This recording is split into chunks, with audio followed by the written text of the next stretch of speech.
Ridgeline in black, right? Yes. Perfect.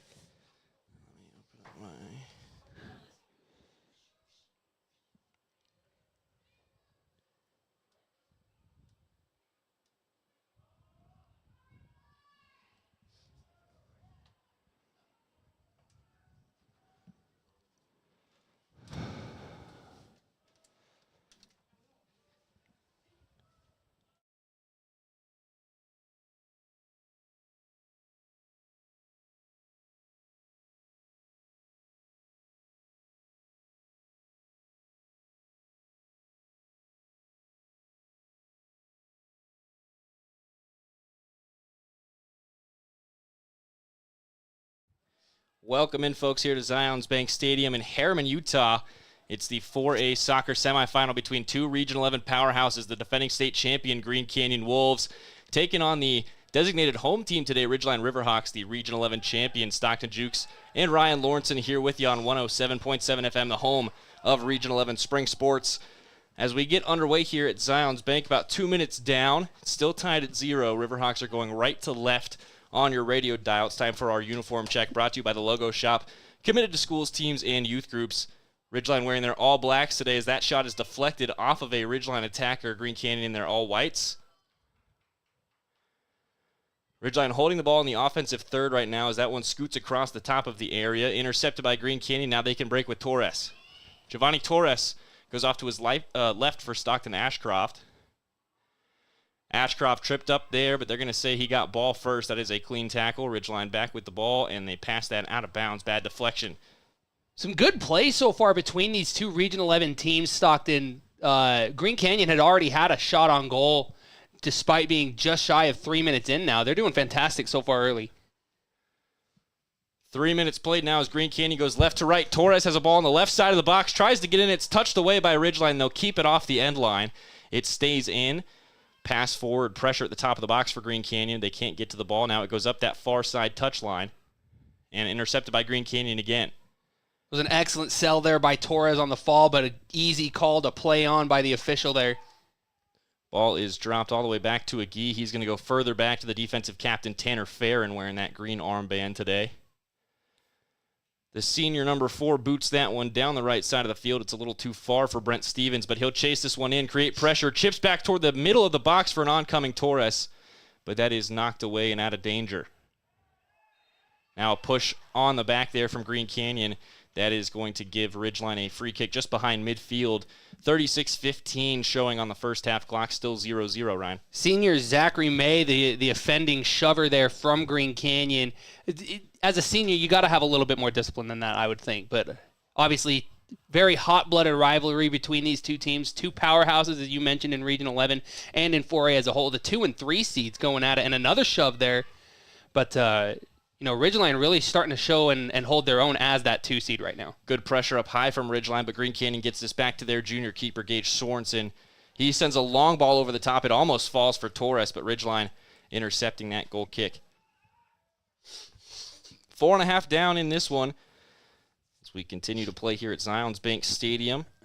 The winner of this game will face Murray, who just took down Leighton Christian in a golden goal extra time finish. That game will be at 10 a.m. on Thursday from America First Field in Sandy, the home of Real Salt Lake. We'll be right there with you here on 107.7 FM. But first, we got to see who's going to take on the Spartans.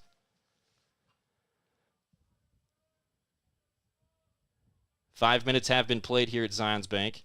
Ridgeline with the ball. Heavy pressure there from Farron, and as he extends the elbow, he'll get whistled, and it'll be a free kick for Ridgeline, maybe right on the edge of go-for-goal territory here, Ryan. It's an easy set piece, and I mean it's well within distance of normal pros. We'll have to see if this is something that a high schooler feels confident enough, and it looks like they do. Great set piece opportunity, only a couple of blockers for Green Canyon, and we'll see how Ridgeline's number 10, Diego Vasquez, their leading goal scorer. We'll see how confident he feels alongside Ivan Leon. Vasquez likes that left foot from distance. He's got Leon over the ball to the left. Vasquez in the middle. Leon steps over. Vasquez with the left goes for the far post. It bounces on Sorensen, but he does control it. So good save there by Gage Sorensen as we advance up the far side of the field now. Green Canyon from the right touchline. Through ball into the middle. Just got to by Cannon Clark. He gets the give and go with Colby Knight now trying to chip Knight over the top. It's just a little too strong, and he collides with the Ridgeline goaltender, but Ashcroft's got the loose ball just outside the offensive third. Retreating now, pass to the middle for Torres. Torres drops it back for Clark. Clark trying to cut to that left foot in the middle. It falls all the way back to Sadler, Mason Sadler. Gives it over to Stevens now on the right side. Stevens takes a bump, keeps the ball, tries to go to Torres. Torres one touches over to Knight, right back to Torres. He takes a foul. That'll be a free kick and an even more dangerous opportunity for Green Canyon, and the official making it clear there he didn't like the extend and the plant with that foot. Some easy calls for the refs early here, I think, to like play on, but play well.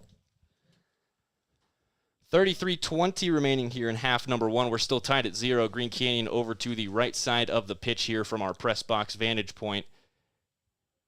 Is going to take this free kick. I don't know. I'd call that 25, 26 yards out. Pretty right of center. A good facing shot for goal just to the right of that arc on the top of the 18-yard box. And I love the setup by Ridgeline here, too. They feel a little less confident in how close this ball is to the nets there. And they've got a 5, almost 6-man wall as that 6-man stands in the back. They leave this one for Knight. Knight's left-footed shot drills the left side of the wall. Is he going to be able to get the rebound? No. Great body positioning from Leon to keep the ball for Ridgeline. Leon almost touched that with his hand on a little slip up there, but just out of the way. Chasing the through ball now. That's knocked out of play for a throw. It'll be Ridgeline's ball about parallel with the top of that 18-yard box. 7.5 minutes gone here at Zions Bank Stadium. That one bounces for Leon. Awkward right-footed shot off the outside of the boot. Now a header back towards center. Ridgeline threatening. They're swarmed in the box. Falls all the way back. Right-footed cannon. Just wide of the post from Owen Dushku. Dushku, an excellent play there for the Ridgeline Riverhawks to get some momentum swinging their way. Joe's just left of that near post on the goal.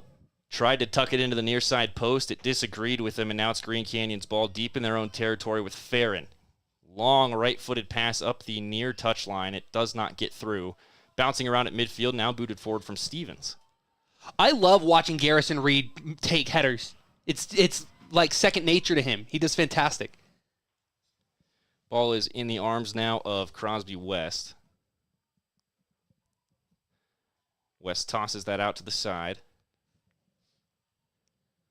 Long ball forward is wide of Ivan Leon and not able to be kept in by Ridgeline. It'll be a throw for Green Canyon in front of their bench out there on the far side of the pitch. Just behind midfield with about 9 minutes gone here in half number one. Both teams with some opportunities but no real threats through these first couple minutes of play. Great header into some open space for Ridgeline. It's Garrison Reed chasing the ball to the near side of the box. His cross attempt is knocked down and cleared away. Great recovery from Zach May. Zach May did a fantastic job on coverage there for Reed. Now Dushku with a long cross over to the far side. It's over the head of Leon and out for a goal kick. Ridgeline really wanting to get a lot of that momentum that Green Canyon had early to swing in their favor. They're doing just about everything they can, maybe getting a little too antsy with only 10 minutes having been played. Sorensen goes short for fair, and again, now here's May on the near touchline. Combo play with Stevens, the midfielder, trying to drop a nice ball in for Colby Knight, who gets shoulder checked, and that's going to go out for a Ridgeline throw. Another good no call there to let them play on. That's good contact, fighting for the ball there. Again, both of these teams very physical with each other, very familiar, as that tug on the arm does warrant a whistle. It was Diego Teeters, the guilty party.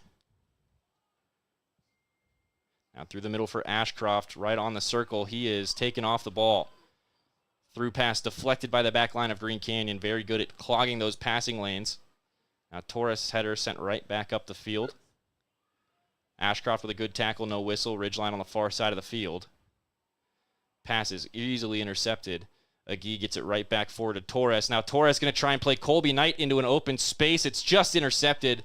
Knight generating some contact there, but it will be a Green Canyon throw. Knight asking for maybe a call there right before that ball went out of bounds, but Leif Olson that he ran into pretty hard, but Both players go their separate ways. Still Green Canyon ball. Cannon Clark takes a tackle, and Sadler just off page with a gi. That one goes out for a throw. 11 minutes played now here at Zions Bank. Still 0-0.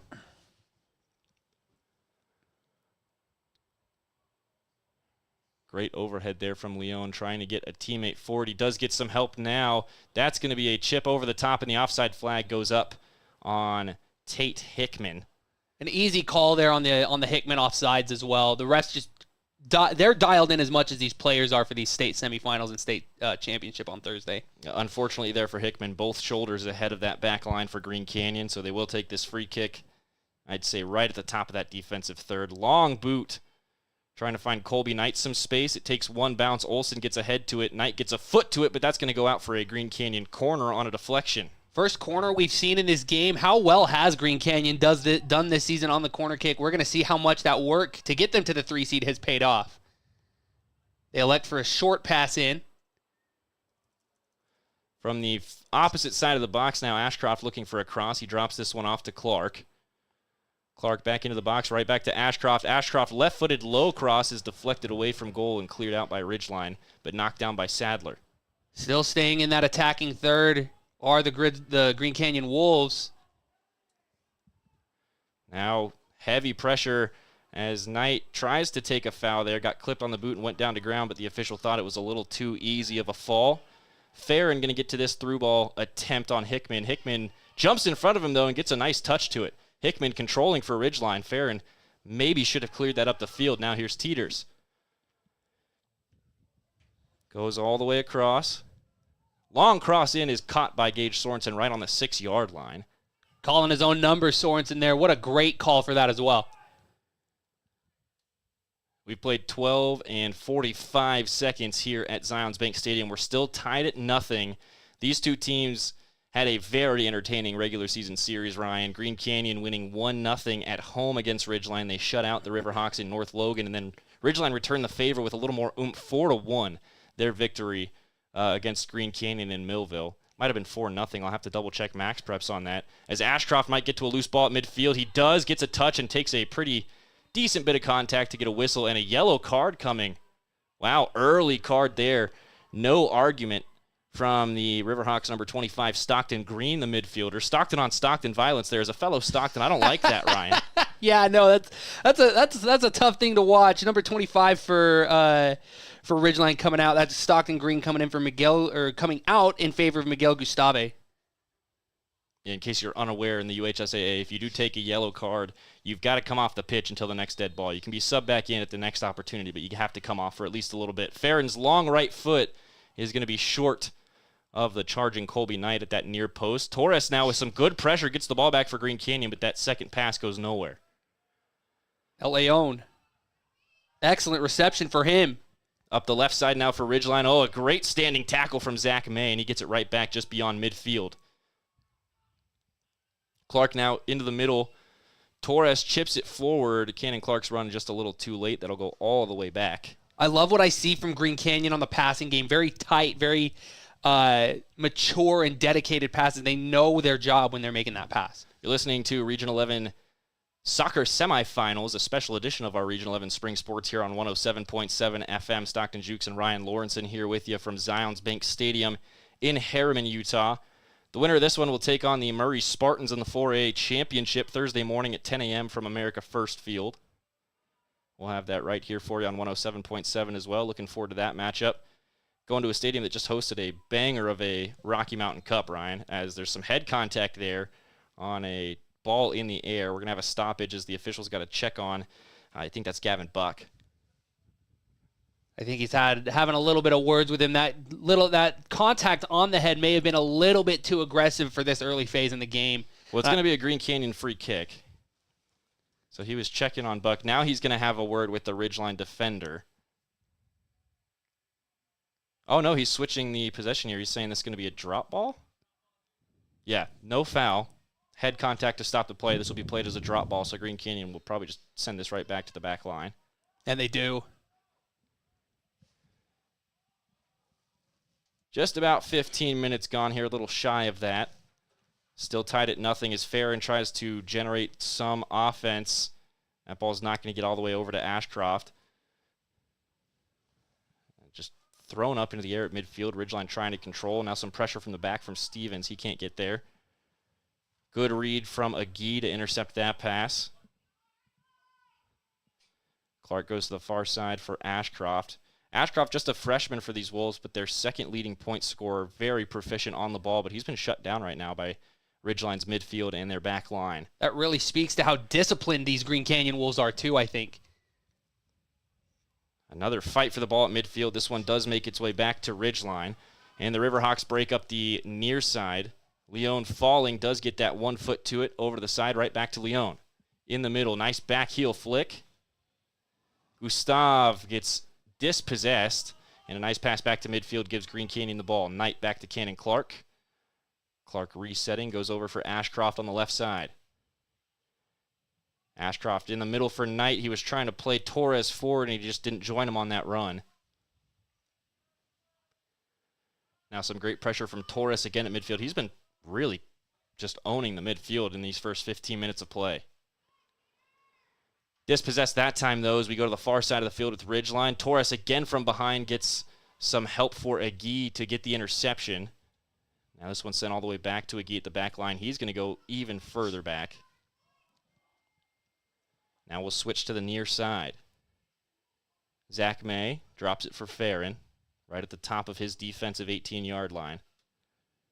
Back to Zach May, not going to go deep here. Now May trying to cross this through midfield to get to Colby Knight. It goes across Olsen. Olsen's got the body position, using that size to his advantage, steps over the ball and wins it on the near side touchline. Knight can't get to it, but his pass only finds Cannon Clark, so Green Canyon's still threatening. Torres takes a bump, can't hold onto the ball. Cannon Clark out-touches himself, and now Olsen's going to watch this go out for a goal kick. 23-20 remaining here in half number 1. We are still tied at 0, and it looks like we're going to have a substitution for Ridgeline. He was waiting there for quite a while. Leon coming off in favor of Jay Sorensen for the Riverhawks. He was waiting there for a good 5 minutes, I feel like. I think that's Ben Cotter, number 16. I've got the wrong roster. That is my fault. So Cotter onto the field for the Riverhawks with about 23 minutes to play. This one dropped all the way back to the Riverhawks. They're trying to switch to this near side. The entire bench is screaming to switch play, but Green Canyon took the hint, and that handball is going to give Green Canyon a throw. It was just out of play. No, it was just in play, so they are going to give him the handball. Basically right at the touchline, though. Get to use your foot instead of your hand. Yeah. 22-22 remaining on the first half clock. And he used all that real estate that he had on his left-hand side. But Ridgeline just getting some better positioning here. Torres with a good reach with that right foot gets Colby Knight the ball. Now Knight standing over it, gets it to Torres. Torres trying to cut to the left, didn't make the cut hard enough. Back to Clark. Now Ashcroft on the far side, trying to get to the side of the box, get a cross in, can't do it. Clark with the second foot of pressure. Green Canyon not able to control, though. Sadler's chasing this out, and it'll be a Ridgeline throw. 21:45 and counting in this first half, still scoreless. As Ridgeline finally gets the ball in. It's taken away by Sadler. He sends that back to Farron. Farron chips it into the air, right back to the Riverhawks. Now Vasquez with the left foot trying to get to the side, finds some space. Ridgeline trying to get bodies into the box now. Long right-footed shot knocked down by Zach May. It's a bit of a hopeful shot, we'll say. Now back to Olsen. Olsen going forward. Ridgeline gets through the traffic at midfield, back to that left side. Up the touchline with 21 minutes to play in the half. That's knocked out for a Ridgeline throw. Region 11 athletics are sponsored by DD Auto and Salvage, your number one place to get the most money for junk vehicles and scrap metal. They'll pick up two. Call 435-787-1204. Zach May uses his body to get a goal kick. No, they're going to say a corner for Ridgeline as Green Canyon touched that last. I didn't quite see the touch, but this is going to be a corner for Ridgeline. Miguel Gustavo over to take it. Looks like this will be a right-footed in-swinger. They're stacking up at that far post to our left. Quickly taken up into the air. Doesn't swing in as much as it needed to. That'll be headed out of danger. Torres will pick this up just in front of midfield. Not a lot of space as he's triple team now. Fancy footwork. Gets that ball up the left side for Colby Knight. Knight on the ball. Left side of the box. Looking for the cross. Takes some contact, and there's a foul and a free kick in a really good spot for the Green Canyon Wolves. Some threatening opportunities early from both sides, but no one quite able to capitalize just because these teams, they know each other so well. That regular season, they grew up playing together. A lot of these guys, like, this is a deep-seated rivalry, a good old rivalry from Cache Valley. Just past the halfway mark, Green Canyon will have this about 5 yards shy of the 18-yard box on the far side of the pitch. I'd say right about parallel with that 18-yard line. So this isn't going to really be a shot opportunity as much as it will be a float one in the box and see who can get there. Clock's still running as they are going to stop it, at least try to. Still counting down. Clock's not going to stop. They'll continue to run as we approach the 19-minute mark here in this half. Long, almost a shot there. Stevens was crashing that far post, but it's easily controlled by Crosby West. Now the Riverhawks behind midfield look for an avenue through. Green Canyon's been tough to beat in those passing lanes. They do get this one over to Gustav now on the near side. Moving into the middle of the field, trying to chip Vasquez over the top. Vasquez gets to the ball. He's going to have a shot if he can get it off, and he puts it over the post. Way too much mustard on that hot dog, I think. Stockton, that had a good 5 feet of clearance over that top crossbar. 2 subs now for for Ridgeline, as Ivan Leone rejoins play. And a number 25 for the Riverhawks. That's Stockton Green back in after taking that card. Stepping out is going to be Tate Hickman and Owen Dushku. Now here's Fair and another short goal kick from Gage Sorensen. To midfield, Colby Knight gets a boot to it while taking some contact. Torres trying to pressure that one back to Green Canyon. Great slide from Cannon Clark. And the Wolves can break through midfield again. Here is Colby Knight. Heavy first touch. Runs him off the ball. Ridgeline's got it just in front of that end line. And they send it out for a Green Canyon throw, trying to draw a foul.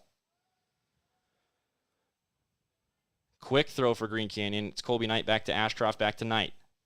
Knight with the left foot trying to get the cross in. It's deflected, but it falls to Torres. Now Cannon Clark off his knee. Couldn't settle it for a shot. Ridgeline settles the bouncing ball. Sadler gets to a second one and sends it out for a throw.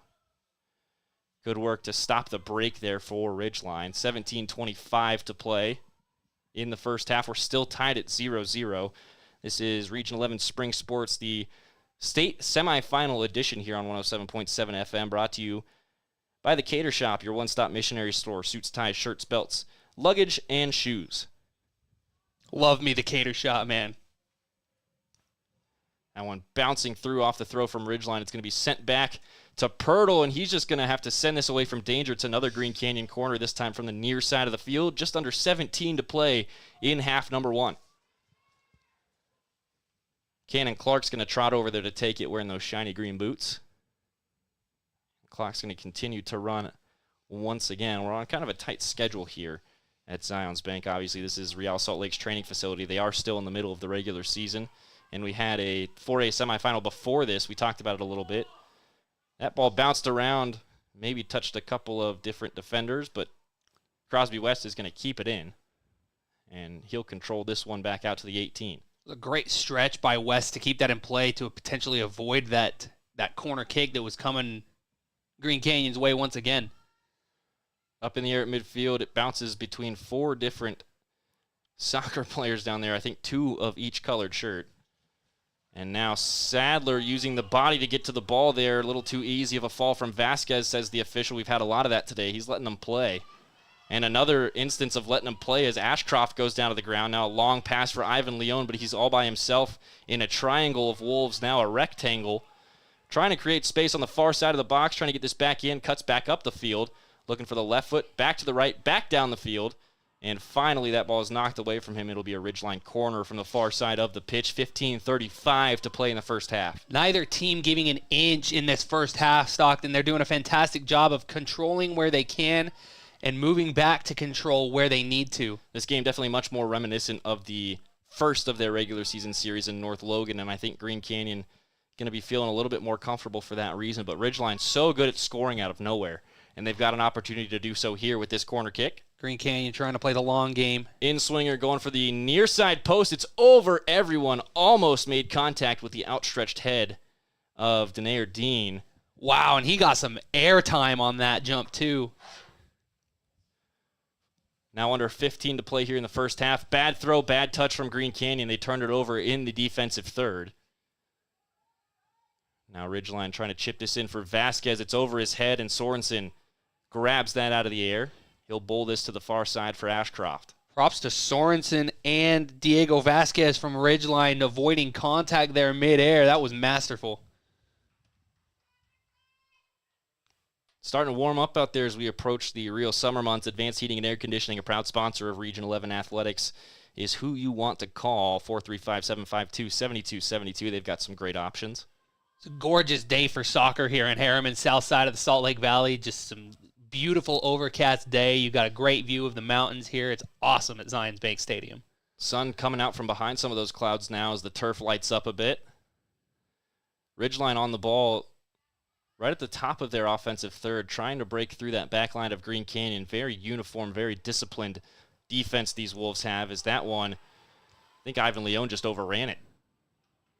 But a turnover for Green Canyon again. Canton Clark struggling with those first touches today. Very heavy first touches, turning the ball over a lot. Now onto the near side we go. Ridgeline picks it up. Riverhawks looking for that cross. It's Gustav on the ball. So he makes some headway down the field, gets to the right foot, opens up a window, and shoots directly into the chest of Gage Sorensen. 13:25 remaining in half number one. We are still tied at 0 here in the 4A state semifinal between Green Canyon and Ridgeline. The winner of this one will take on the Murray Spartans in the 4A championship game on Thursday morning. Combo play there, trying to break in a Riverhawk, and that last touch from Ridgeline is going to result in a goal kick. Now substitutions from both sides with 13 minutes to play in the first half. Tate Hickman back on. He'll replace Benjamin Cotter for Ridgeline, and Brent Stevens is going to come on for Cannon Clark. So Stevens will assume the right center mid role here as Green Canyon's front line adjusts. They're going to have Colby Knight as the front right, and it looks like Giovanni Torres is going to assume that left striker role. Ashcroft on the left side of that midfield. They're playing that 3-2 front line. Farron back now with the ball inside of his own defensive 18-yard box. Gets this to the near side for May. It's sent right back. 12:15 remaining. Farron looking for a way to get this down the field. Now at midfield for Knight. Knight controls, turns to the far side of the field, now trying to swing this out. Great run and recovery. Green Canyon still on the ball. Now it's with Ashcroft. Sadler. Drop back, now booted forward again. Headed back towards midfield. Green Canyon's going to control right at that white line at midfield. Torres on the far side, trying to find an avenue into the middle. Takes the pass there, but it's a heavy touch. And so he loses it to Colby Knight, it looks like. Knight again back to Agee, and they go all the way back to the back line. Farron from right in front of Gage Sorensen with 11:25 showing on the first half clock. We're still knotted at nothing apiece. Zach May. Near side touchline up for Brent Stevens. He finds some pressure immediately, but Zach May there to help, gets it back into midfield. Sadler sends it over to Ashcroft. Now we're on the left side again. Green Canyon. Far side. Ashcroft trying to cut back in. Great standing tackle from the Ridgeline midfield. Leone trying to break his teammate out. And a nice slide from Ashcroft. Wanted a touch there on Ridgeline. Not going to get it. Diego Teeters will take this throw. And props to the fans that drove down from Cache Valley this morning. Not full by any means, but well represented, these teams from Cache Valley today. Both of these teams, I mean, obviously at this point you're in the semifinal making a run for that state championship, but both teams knew they were going to be dangerous teams in this tournament from the jump. The 2 and 3 seed, Ridgeline and Green Canyon respectively. Ridgeline beat Green Canyon for the region title by a single game. It really came down to that that was a second good game, too. In their regular season series. And the Riverhawks took the region title, one win over Green Canyon. But Green Canyon, the defending state champs, always knew they were going to be dangerous this year. They stumbled in the region schedule, managed to bounce back. They've been really dangerous ever since. In fact, on Thursday, in their quarterfinal game, just unstoppable, 5-0 win. Wow. Another corner for Ridgeline on the far side of the pitch down to our left. Under 10 minutes to go now in half number one. It's a left-footed in-swinger right at that near post, punched out by Sorensen. Great read through the air. And now Torres comes in to help clear the ball away. It's sky high. It's going to land short of midfield as Stevens tries to get ahead to it. Sadler on the loose ball, headed forward.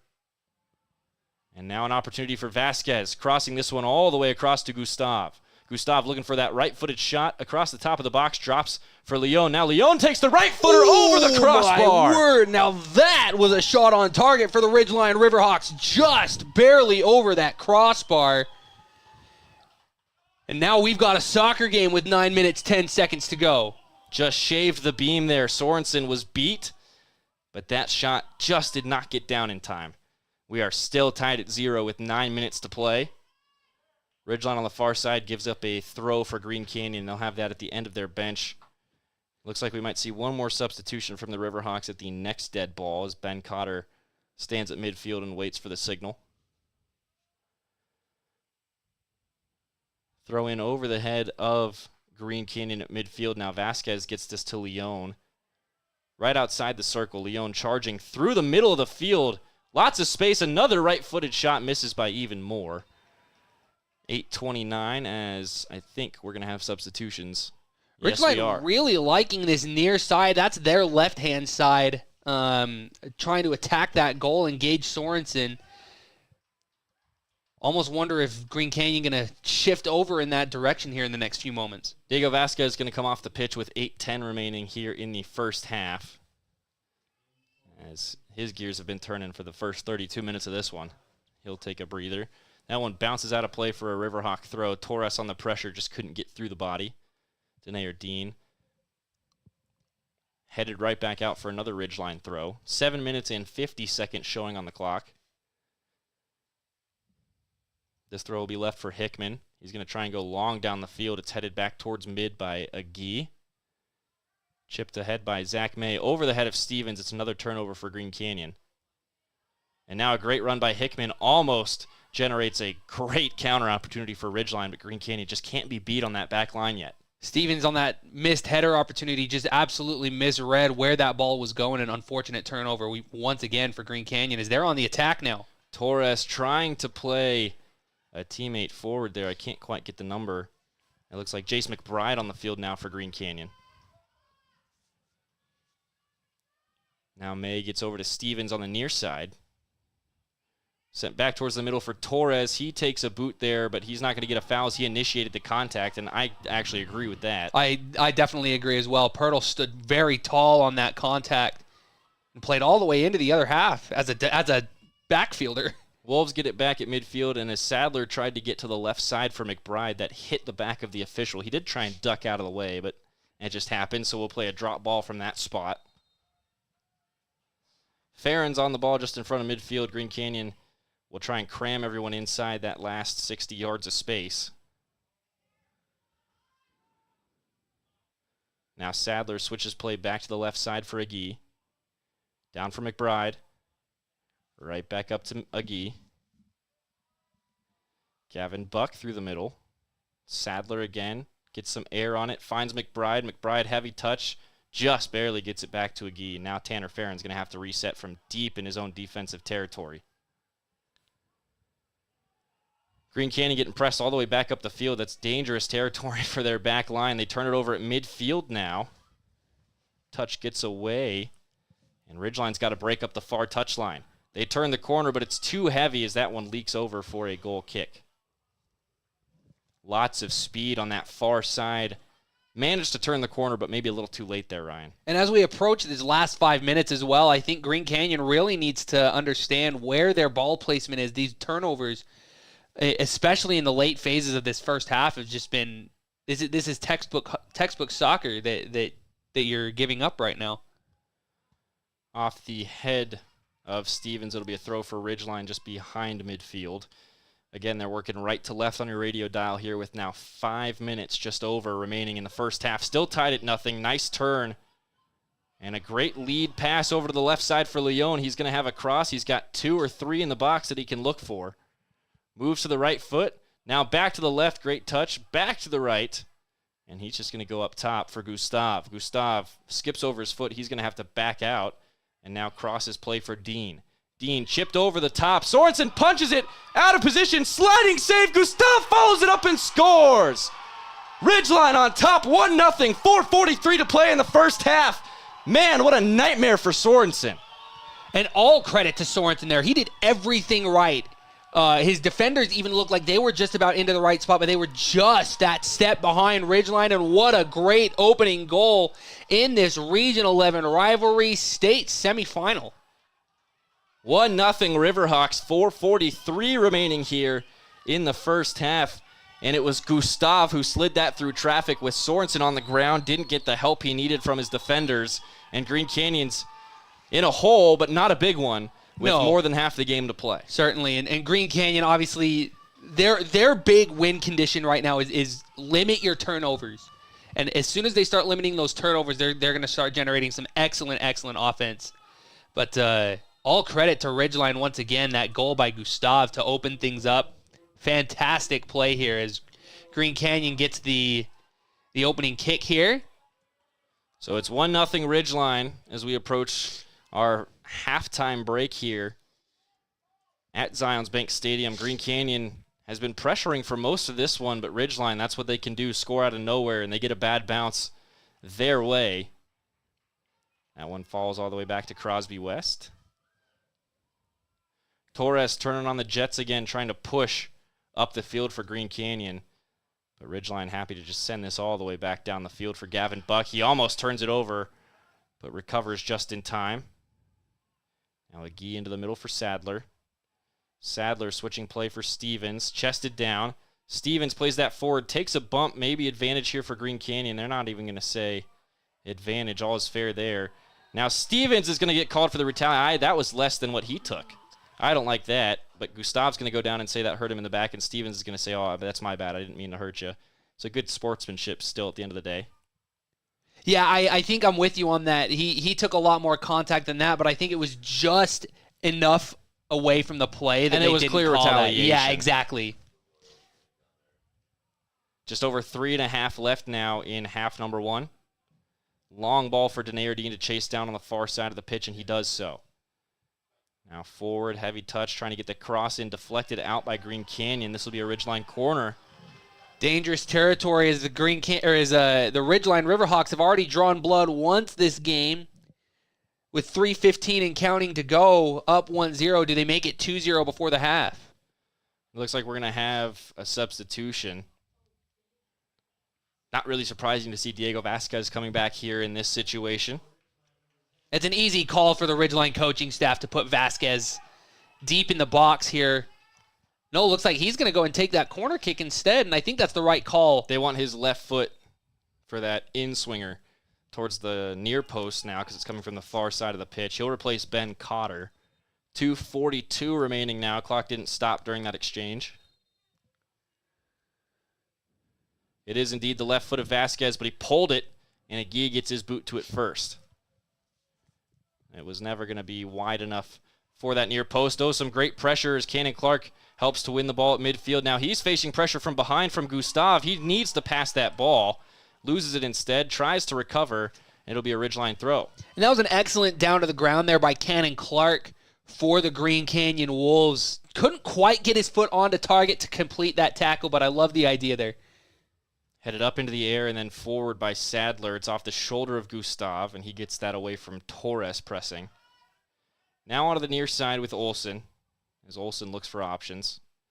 Cutting to his right. Torres stabbing a couple feet in there, not able to get to the ball. Now right on the touchline, Ridgeline. Bad pass, Farron jumps on it. Cannon Clark trying to find Torres. They're just not on the same page today.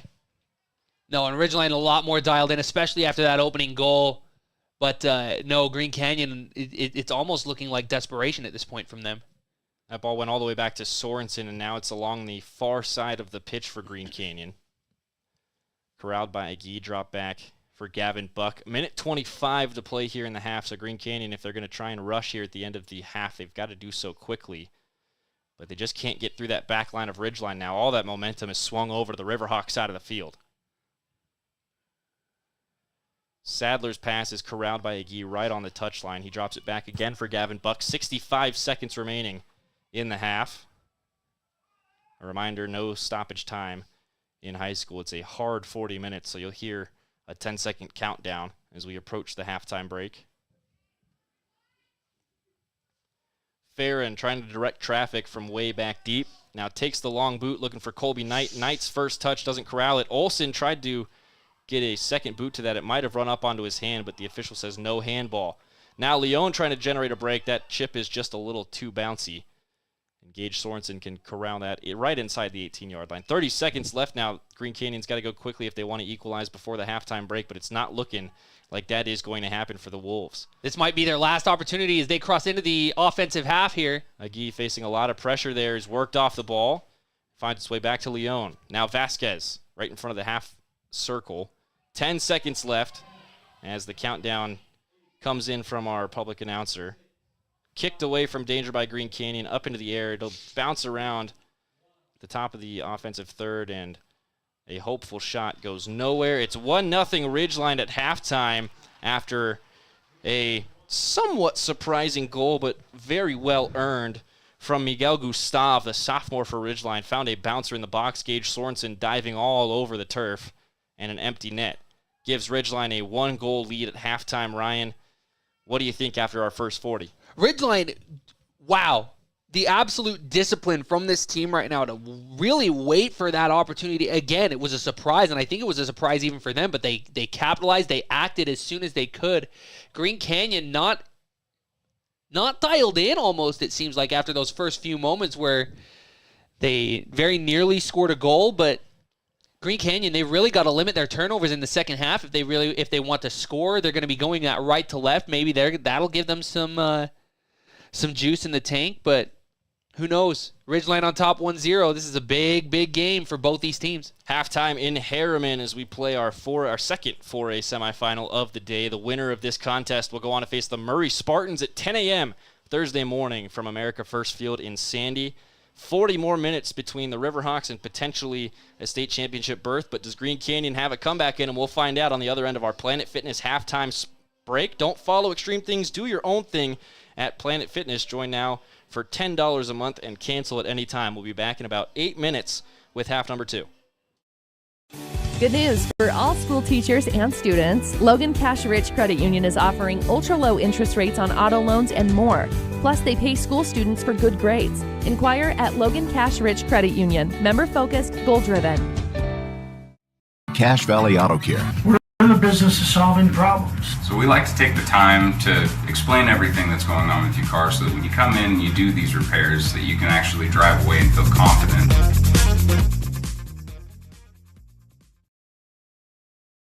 In a world of ordinary flooring options, there's only one that's truly indestructible. Castilite, the ultimate destination for strength, durability, and timeless beauty. With tile, brick, and paver displays. Witness their indestructible products online at Castilite.com.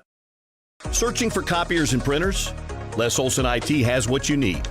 Find reliable HP printers, award-winning Sharp copiers, and high-end Ricoh graphic systems. Les Olson IT. DD Auto and Salvage is going to pay you the most for junk vehicles. Get rid of your junk vehicles today. Pickup is available. DD Auto and Salvage in Logan. Call 787-1204. That's 787-1204 today. See store for details. Make it 3 years in a row. Advanced Heating and AC is honored to be Best of Northern Utah Gold Medalist. Thank you for your support and vote of confidence in their company. Advanced Heating and AC online at advancedheating-ac.com. If RPMs raise your BPMs, then get up and go. Go turn some heads. Go turn a wrench. Napa has America's largest network of parts and care, here to keep you firing on all cylinders.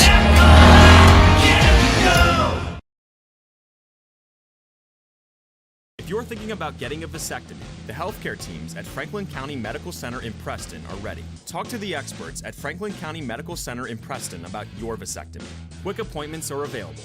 Start by visiting fcmc.org today. Great Basin Graphics has quality screen printing, detailed embroidery, and award-winning graphic designers. The right look, the right design, the perfect fit. Get noticed with GBG. Get your order in today for spring products. Google Great Basin Graphics for screen printing and embroidery. 966 West 400 North in Logan. They really can put your logo on just about anything. That's what they do at the Logo Shop. Businesses, teams, booster clubs, school organizations, call the Logo Shop and have them show you the possibilities. The Logo Shop, committed to schools, teams, and youth groups. When a client walks into the office, I want them to feel like they have a team that is full-time working for them. We really start from the ground up, setting our goals, understanding your situation, and then building the plan to maximize that quality of life. Visit Adams Wealth Advisors. Your Cache and Box Elder County McDonald's take pride in being part of our community. Your local McDonald's is hiring with flexible hours, tuition reimbursement, and great pay. Start your career today. Apply at careers.mcdonalds.com. McDonald's is an equal opportunity employer committed to a diverse and inclusive workforce.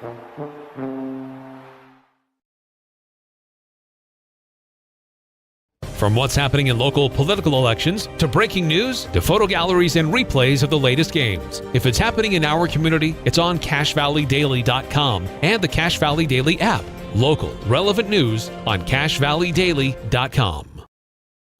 Good news for all school teachers and students. Logan Cash Rich Credit Union is offering ultra-low interest rates on auto loans and more.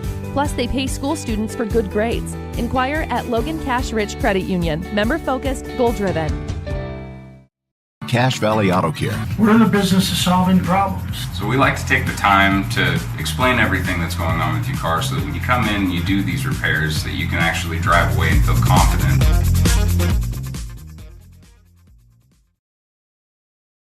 In a world of ordinary flooring options, there's only one that's truly indestructible. Castelite, the ultimate destination for strength, durability, and timeless beauty. With tile, brick, and paver displays. Witness their indestructible products online at Castelite.com. Searching for copiers and printers? Les Olson IT has what you need. Find reliable HP printers, award-winning Sharp copiers, and high-end Ricoh graphic systems. Les Olson IT. DD Auto and Salvage is going to pay you the most for junk vehicles. Get rid of your junk vehicles today. Pickup is available. DD Auto and Salvage in Logan. Call 787-1204. That's 787-1204 today. See store for details. Make it 3 years in a row. Advanced Heating and AC is honored to be Best of Northern Utah Gold Medalist. Thank you for your support and vote of confidence in their company. Advanced Heating and AC online at advancedheating-ac.com. If RPMs raise your BPMs, then get up and go. Go turn some heads. Go turn a wrench. Napa has America's largest network of parts and care, here to keep you firing on all cylinders.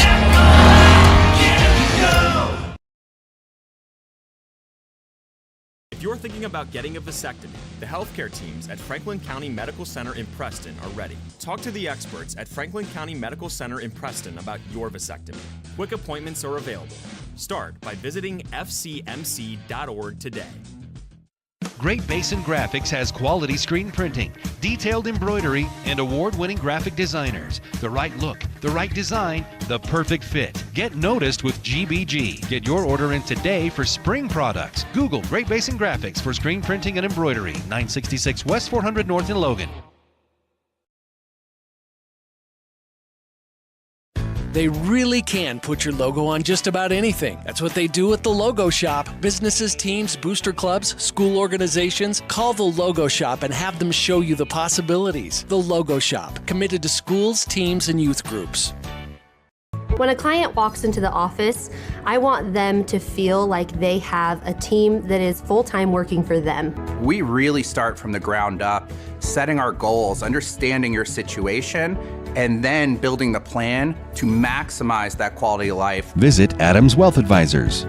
Your Cache and Box Elder County McDonald's take pride in being part of our community. Your local McDonald's is hiring with flexible hours, tuition reimbursement, and great pay. Start your career today. Apply at careers.mcdonalds.com. McDonald's is an equal opportunity employer committed to a diverse and inclusive workforce.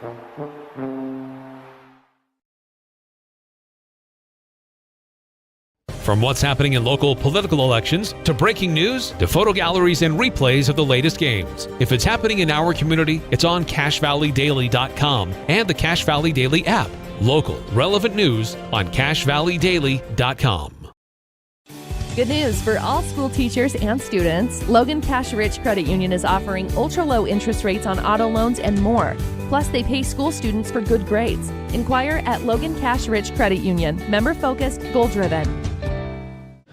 Welcome back, folks, to Zions Bank Stadium in Harriman, Utah. We are live for another edition of Region 11 Spring Sports, a special one this time, as it is the state semifinal between Green Canyon and Ridgeline, a region showdown here at just about the most important stage of the season, just shy of that championship game at 10 a.m. on Thursday morning. From America First Field, Stockton Jukes and Ryan Lawrenson here with you on 107.7 FM. At the tail end of our Planet Fitness halftime break, don't follow extreme things. Do your own thing at Planet Fitness. Join now for $10 a month and cancel at any time. Ryan, we saw our first goal 35 minutes and 17 seconds into this one from Miguel Gustav on a bouncing ball that Gage Sorensen got lost in traffic on. It's 1-0 Ridgeline as we come back out onto the pitch. What did you see in that first 40? Ridgeline, the more disciplined team right now, I think. They are doing a fantastic job of running this game the way that they want to and really forcing Green Canyon to meet them at that game. Ridgeline has really dictated the style of play that's going to be happening here at Zions Bank Stadium. And unfortunately, that's resulted in a lot of turnovers for the Green Canyon Wolves, the number 3 seed in 4A right now.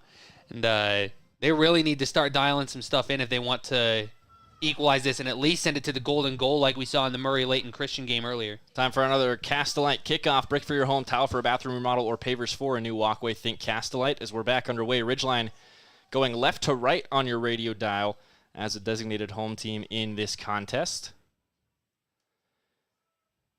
Green Canyon just poking that one up into the air at midfield as nobody has quite established possession yet, but the Wolves looking for some sort of offensive pressure early in this half as they trail by 1. Great standing tackle from Cannon Clark right at midfield. Now he's got numbers. He's going to dish off to his right for Colby Knight. Knight's got a cross opportunity over everyone and actually out of play into the side netting. Just barely off target there, I think, too, and that had the height, that had the distance, just not quite the right degree of attack from the Green Canyon Wolves there as Crosby West going to take the first goal kick of the half. West puts his right foot into this one. It's going to come to the near side of the pitch. Bounces over top. And a foul there. I do like the call there. A little aggressive was Tate Hickman on that contact. Maybe a little too much. There was a little bit of head contact there as well. So I think the foul call there is an easy one for the ref here. A little bit more of a running back shoulder there than a European football shoulders. That one's over the top, headed back out of play by Ridgeline. And a little bit of a panic. Another great ball delivered in from distance from Tanner Fair in a Green Canyon corner with just about 90 seconds played in the second half. Again, Green Canyon starting out strong, making sure that they're spending a lot of time in the attacking third. Let's see if this pays off for them early. Two-man look over there at the corner as Cannon Clark's going to slowly walk his way in. It's not going to be a short one. Left-footed in-swinger is headed down by Ridgeline's defense. It falls for Torres. He takes a bump in the box. No whistle coming, no foul. All is fair. And it's recovered by Zach May. May trying to chip this back into danger for Colby Knight just onside. Knight takes a bump, and there is a penalty. Green Canyon is going to the spot. Colby Knight taken down in the box on what might have been a goal-scoring opportunity there, Ryan. What did you see? After letting that Torres one go, they had to let that they had to call that as at least a foul. I think the penalty is the right move there, especially on the tail end of that play where that contact just basically shoved that Green Canyon Wolf right down to the floor. And it's going to be number 11. It's Cannon Clark. Cannon Clark taking this penalty kick from the spot. Can this equalize? The green boots for the Green Canyon Wolf, and a returning state champion trying to get his team to that last leg of the tournament. The official going to make sure everything looks good. Remind Crosby West that he's got to keep his feet on that goal line until contact is made with the ball. We'll see what run-up Cannon Clark goes with. Green Canyon's entire bench is on their feet, save one who looks on nervously from the middle of those seats. Here's Clark with the right foot. Scores! We're tied at 1. Easy money for Cannon Clark there. And we've got to, again, I've said it before, I'll say it again. We do have ourselves a soccer game down here at Zions Bank Stadium. Green Canyon equalizing off of the Cannon Clark penalty. Crosby West, he watched that ball go in. I think he knew it was pretty much over for him in that situation. No hesitation from Cannon Clark as he takes 3 steps and puts the right foot into the back of the net. It's 1-1. With just 2 minutes and 4 seconds down here in the second half, this is going to be a barn burner, Ryan. And imagine his leadership later on as well. He's only a sophomore for the Green Canyon Wolves right now. Imagine him as a junior and a senior, the leadership that he'll have for this squad to potentially lead them to some greatness in years to come. Back in play now with 37:55 remaining in the game. Ridgeline going quickly off the kickoff. Now here's Leon on the right side of the box trying to cut back in towards traffic. And Leon goes down to the ground there. The entire Ridgeline fan base in front of us screaming for a pull there from McGee, but nothing coming, and I think that's the right call, Ryan. I think play on is only just barely the right call. It's a tough one to let go for Ridgeline. He did touch the arm there, but it looked like Leon just kind of fell, and that's what a lot of these kids have been doing early in the game, which is why I think the officials have been letting them play through some of the contact, is because even if it is hard contact, it looks like an easy fall. Yeah, exactly. And Green Canyon has obviously capitalized on that a lot. Ridgeline a lot as well. Now calling for a handball, the Ridgeline bench is. That was off the arm of Colby Knight in the air. And I think they're going to give it to him. They are, as they should. Correct call there with 37 minutes remaining. 3 minutes down. We're tied at 1. Green Canyon, exactly the start to the half they wanted. It took 124 seconds to level this game. Riverhawks now with Olsen. He's going to take the long right foot. It's going to bounce in front of Sorensen, and that might have just been a shot off the gate. Nobody really got into the box for Ridgeline. Sorensen scoops it out to his left. Gavin Buck up the near side of the field for Agee. Quickly to Ashcroft behind midfield. Ashcroft back to Agee along the touchline. And all the way back to Gavin Buck. Now we'll switch play to Farron. Green Canyon really going to slow down now after they got that equalizer. They love to control the pace of play. Just barely kept in on that far side, but it's given away by Green Canyon. Now Ridgeline's got an opportunity to counter here with Vasquez in the middle of the field. Takes some pressure from behind from Cannon Clark. And a great poke there from Mason Sadler is going to force Ridgeline to reset. Now they go to the far side of the field, crashing in. Leon, nice one-touch pass to the side, looking for a crossing opportunity. Now cutting back to the top of the box. Right-footed shot off the side of the net. Kick. That is the second time we've seen a shot go just short on that attack. Once on the Ridgeline side, now once on the Green Canyon side, and Green Canyon going to move right to left across the radio dial. We've seen a couple people try and pick that near post, I guess far post from our perspective, but just trying to wrap it in. They just can't quite do it. Now Knight's got a ball in for Torres. Giovanni Torres, what a great reach from Pirtle to force a corner, as that ball's going to bounce into the parking lot. But man, Torres almost had a clean run at Crosby West. Pirtle, the masterful reach, and obviously that giant frame of his is giving him some big help as well. But a corner coming the way for Green Canyon, and they need another chance at the goal here if they want to keep momentum in their favor. 45 down, 35 to go. As here comes the corner from the near side for Green Canyon. It's a low one. It bounces and gets booted way up into the air. 3 bodies coming together trying to get to that one as Colby Knight knocks down a Riverhawk, and Cannon Clark goes down in the scrum. Some upset Riverhawk parents as that one is sent in by the left foot way over the top of goal. Goal kick for West. And that contact there as the Green Canyon Wolf went down there, it almost looked like Garrison Reed got a hand on his ankle to pull him down there. Again, these teams very physical with each other. We've seen a couple good moments of sportsmanship, but they also don't like each other that much. Green Canyon was established in 2017, Ridgeline the year before in 2016. These are the two newcomers to Region 11 in Utah high school athletics in general, and Ridgeline's been running the table for the early goings of these two schools, but Green Canyon's come back and kind of pushed them for their money this year. They knocked them out in the basketball semifinals. They advanced to the state championship when Ridgeline lost to the eventual state champions the round before.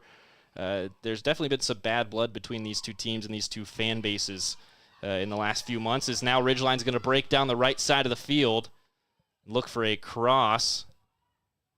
Hickman run off the ball there. He's going to drop that off for Dean. Now Dean looking for the right-footed cross, gets it across the goal. Oh, no!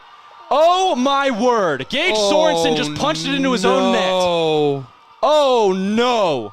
Oh, Gage Sorensen wants another try at that ball. That is an unfortunate and unlucky opportunity that he...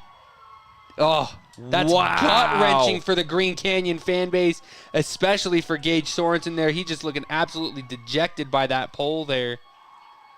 That is unbelievable for Gage Sorensen, who was unbeatable for the first half of the season, stumbled in region play, and he just gave up the go-ahead goal.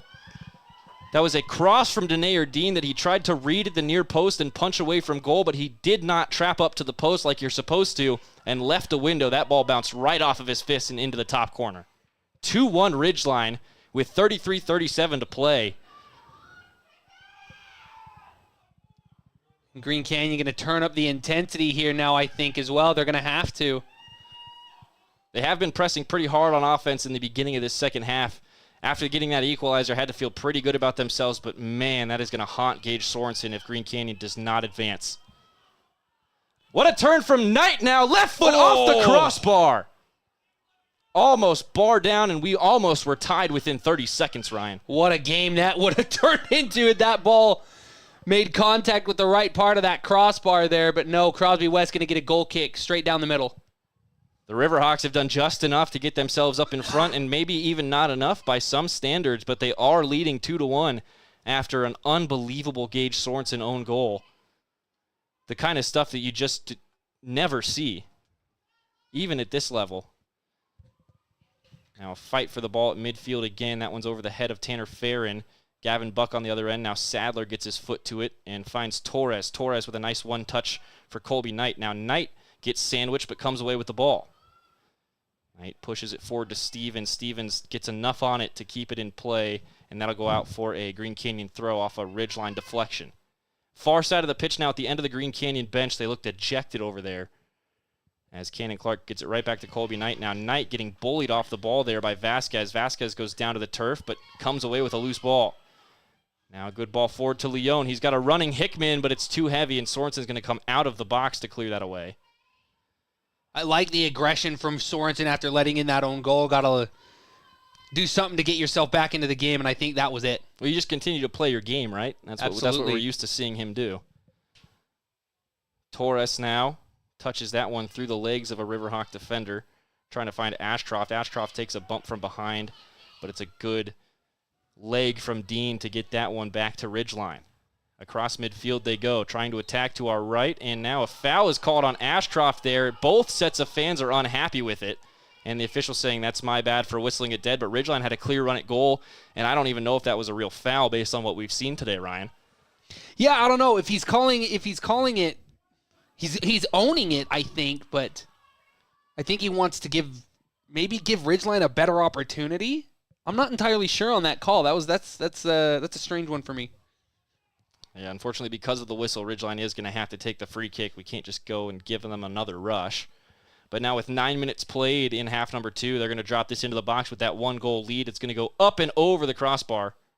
Sorensen was chasing it to the crossbar, but he'll have a goal kick. He got up nice and tall there. I think he would have had a good deflection up and over had that come down a little bit earlier. Riverhawks lead it 2-1 here with 30 minutes and 36 seconds remaining in half number 2. It was a kind of a crazy play to get Ridgeline their first goal right at the end of that first half. A bouncing ball got away from Gage Sorensen, and it left, forgetting his name off the top of my head. It was number 3, Miguel Gustav. That ball put goes it out home for into an empty net, and that's going to be A Ridgeline throw on the far side in dangerous territory. Green Canyon equalized about 2 minutes into this second half, but then Gage Sorensen again spilled the ball into his own net, and now a half volley shot is pulled well wide by Leon. He had that one that shaved the crossbar in the first half, almost opened up the scoring, and since then he's just been taking a couple of ill-advised shots. Ridgeline still leading 2-1 here. You take all the bounces you can get. Doesn't have to be pretty. There's no pictures on the box score, like they say.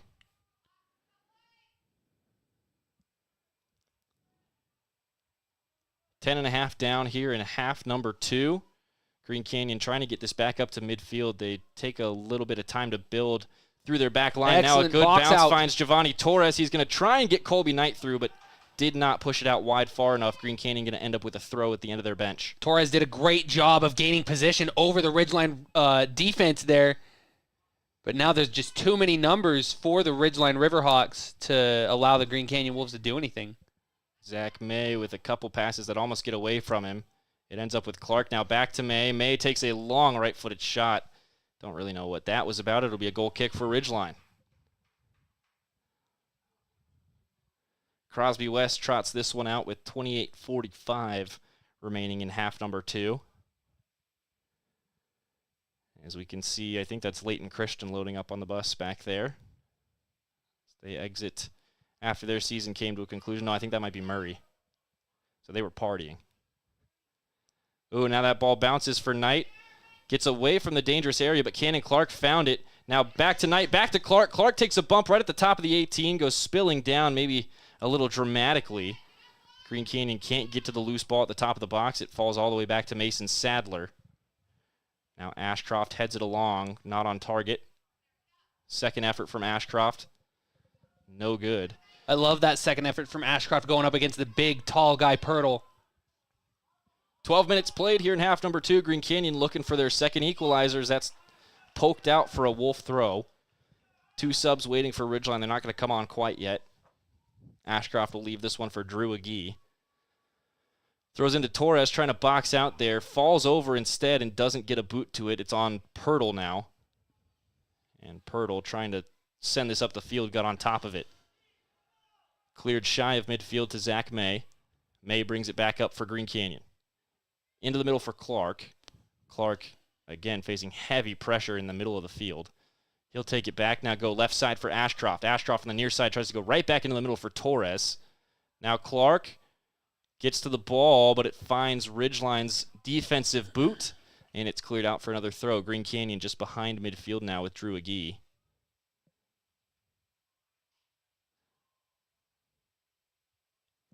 And they're having a hard time getting the ball. Ridgeline's coaching staff just wouldn't give them a ball for some reason. I get there's gamesmanship in that, but it's a soccer ball. Agee off a Riverhawk, kept in by Green Canyon, and still in off Ridgeline. Now they get it down the field, but no one rushing. This is going to go back to Tanner Farron. 26:36 remaining here in the second half, and Ryan, Green Canyon, after they got that equalizer, seemed to slow down a little bit. Now they're struggling to pass again. What adjustments are you looking out of the Wolves? Yeah, they keep playing into Ridgeline's hand, I feel like. Ridgeline really dictating the pace. Hard work, though, from Colby Knight to get the ball back. Now Ashcroft might have a window if he can get around the corner. Dean pressing him hard. Freshman on senior there. Dean gets it out of play. Should be a corner. It's going to be a goal kick instead. Yeah, as I was mentioning, again, Ridgeline really just dictating the pace and style of play in this game. And, excuse me, and Green Canyon not doing a very good job in meeting and trying to counter that statement. More subs for the Riverhawks as they'll send 2 off. It's going to be Leon and Teeters getting a breather. And a well-deserved breather at that for both of those players. They've done a great job for Ridgeline this game. Ball sent over the top now for Vasquez. Trying to get back to the middle. Ashcroft with the return pressure. And now he's going to run to try and keep this ball in play. It just runs out on him. Quicker ball on the turf today. Give him another 5 yards, and he had that. It's an adjustment one of these teams is going to have to make on Thursday, playing at the grass surface of America First Field. Almost a good interception there from Brent Stevens, but he was a little late to it. Now a good ball down the left side for Ridgeline. Bad touch, though, and Stevens cleans it up. Almost able to cut that over to the right foot and take a shot for Ridgeline as Colby Knight loses his footing trying to turn the corner on Ridgeline. Riverhawks run that. I think that was off the end line, but it's just barely kept in. Green Canyon's ball now with Cannon Clark. Both teams kind of stopped for a second expecting a goal kick. And that'll go out for a Green Canyon throw. Last touch from Olson. Taken quickly by Clark. He finds Colby Knight. Knight going back to Cannon Clark on the far sideline. Just in front of that midfield stripe now, Cannon Clark into the middle for Colby Knight. He's going to have to pass quickly to Torres. He just has not been putting those on target today, and he's been taking heavy first touches that make him reach for the ball, and it throws off all his mechanics. Well, and I think, too, the other problem for Green Canyon right now is the fact that not only are those passes not coming up on target, I think that it feels like Green Canyon's getting a little bit complacent and not moving to meet that ball. Granted, give all the credit to where it's due to the Ridgeline defense doing a fantastic job of boxing out. But Green Canyon really need to start digging a lot deeper here as we approach the halfway mark of this half. Combo play between Cannon Clark and Colby Knight, but Clark shoots way too early. It's an easy save for Crosby West. 23:45 remaining here in the second half. It's 2-1 Ridgeline after two lucky bounces, really, that just beat Gage Sorensen in the worst way. And I think the other problem, too, is that shot had zero lift on it compared to some of the other shots we've seen throughout this game by Clark. Taken back by Gustav at midfield. Now here's Vasquez from the near side. Vasquez, he'll switch play to the far side if this one can be caught, and it is. Heavy touch from Hitamana, but he keeps it. No, excuse me, that's Garrison Reed. But that's going to end up going out of play, and it's a Ridgeline throw. Reed back into play. Bounces away from its intended target. Now off the chest of Sadler, Riverhawks almost get a break. But Torres has it at midfield for Green Canyon. Now Cannon Clark with some space ahead of him, trying to play Colby Knight through. Man, that pass needed to come in a half second earlier, and there was a window. Now a late slide in there by Cannon Clark, and he is going to take the yellow card. No argument from him as he heads straight off the pitch. And a lot of respect to both these teams. Both yellow cards that have been shown, no one has argued them. They knew they were in the wrong, and all credit to the maturity of these players for handling it in such a fashion. One for each side now, as Clark will have to wait to rejoin play for a few moments. Official almost signaled him back on, thought he was ready to substitute, but Cannon Clark, to his credit, said, "Hey, you just sent me off. I have to wait." 22:40 remaining as this one gets us back in play. A long free kick from Ridgeline to the near side of the field. It's shouldered by Hickman, and he can't keep it in play for the Riverhawks. Now Cannon Clark is able to come right back on after that turnover from Ridgeline. Gives Green Canyon a substitution opportunity. So Stevens is going to go off for Cannon Clark this time. Just about into the fourth quarter here, as it were. 22-15 and counting.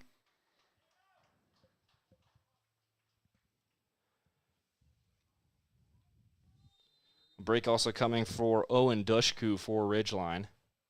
Throw in there is knocked out. That should be a Green Canyon throw, and it is in front of the Ridgeline bench. Drew Agee with under 22 to play now. Cannon Clark over his head flicks that forward, and Pirtle just has to head it out of play. About 20 yards gain there for Green Canyon. Now another throw. And Ridgeline giving no help to Green Canyon as they attempt to make the throw in.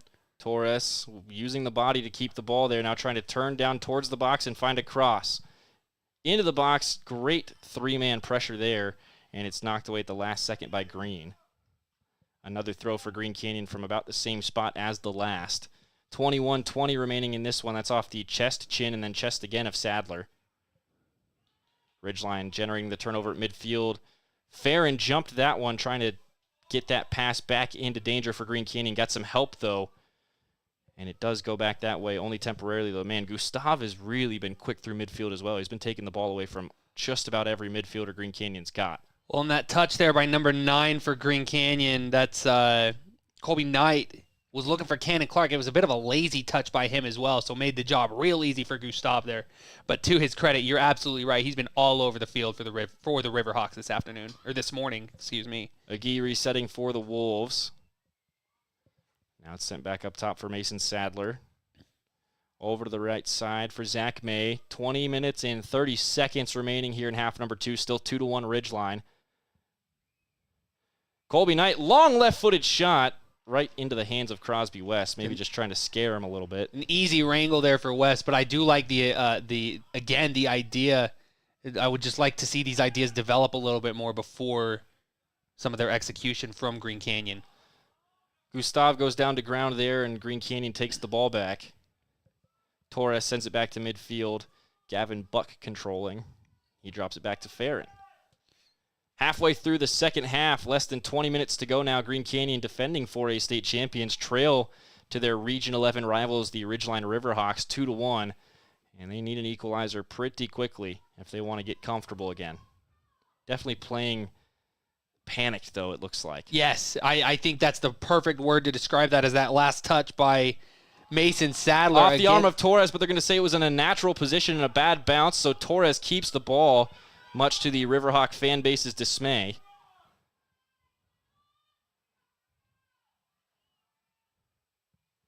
So now we go to the far side still with Green Canyon. Ashcroft tried to make a move, waited too long, and lost the ball.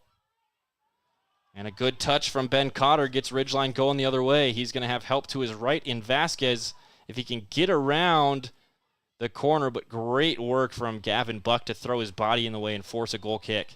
19 minutes to play now, as it looks like Ivan Leon is set to rejoin the field for Ridgeline. He's going to replace Hickman.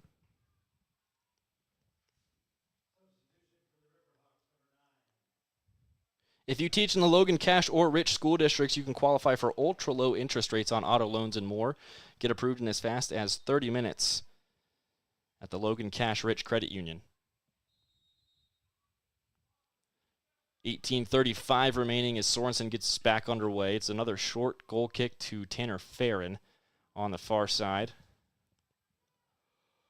That one off of a Riverhawk. Zach May's pass out for a throw.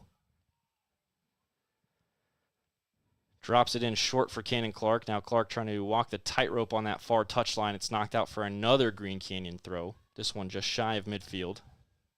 They go over top for Knight. Quick touch to Cannon Clark. Now Clark trying to go up the far side for Ashcroft, and that is too strong. He's bodied off the ball for a Riverhawk throw. Inside of 18 now to play.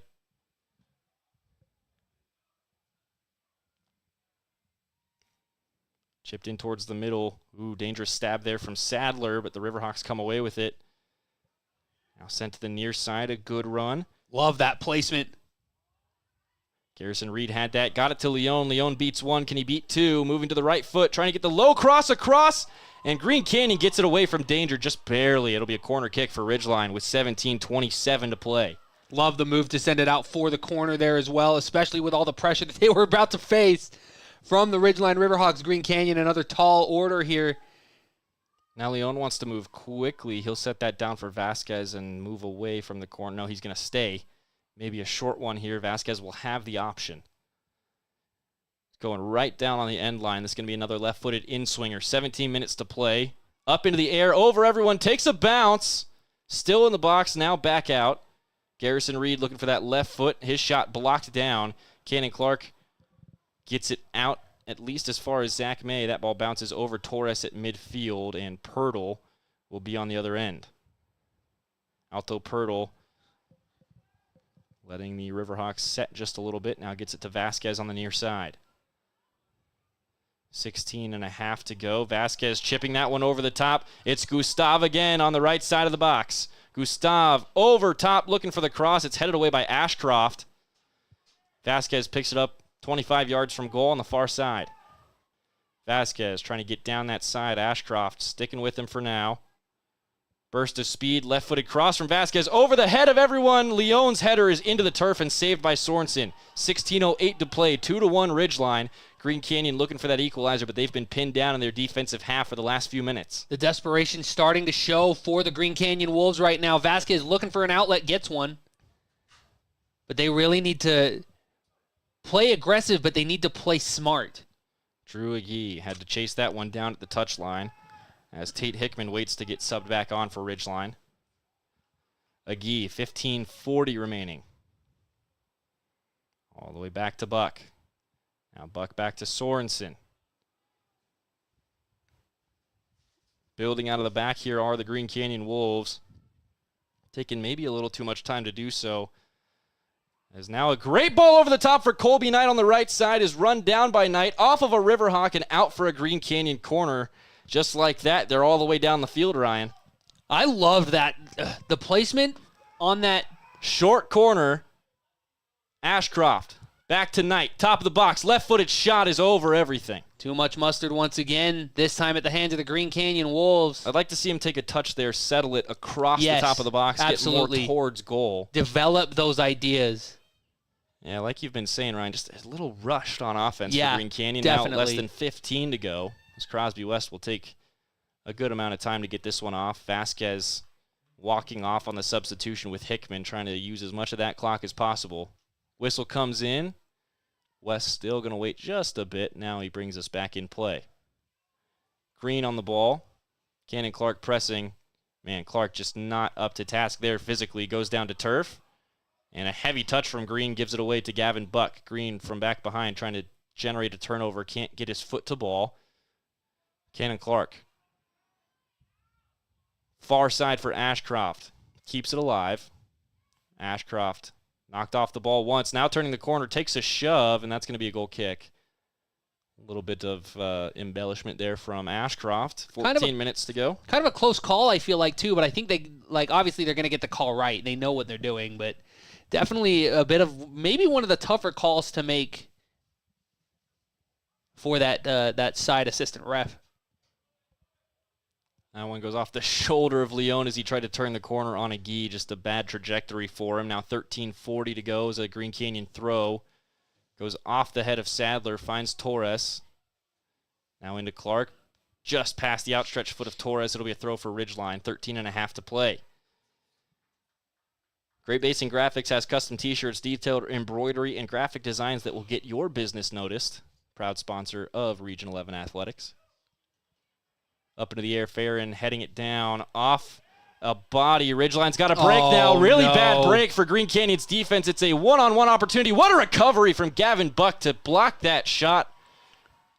Had basically no angle and still found a way to keep it from getting to Sorensen. It was Cotter to beat the goalie, but Gavin Buck once again getting into the position right where he needs to be to stop that play to stop that lead from extending. Green Canyon gets away from danger again, but now with 12:45 to play in the second half, they need that second equalizer. They have not scored more than one goal on Ridgeline all season long. Good body positioning there for the Riverhawks. Gives Crosby West the ball. Now Colby Knight's going to pressure him. Almost makes a bad pass, but it's run down. Oh no, Riverhawks do turn it over. It's going to be a dangerous throw for Green Canyon. I think they're going to pick up the pace here.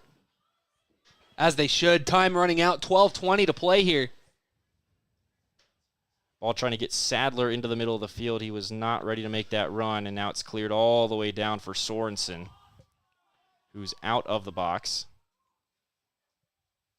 Sorensen keeps it on the feet, now out to Farron. On the far side, right side of the attack for Green Canyon, Hail Mary sent out a play by Tanner Farron. Substitution now, Vasquez will going to come back onto the pitch, and he'll replace, I think that's Cotter. Yep, it is Ben Cotter.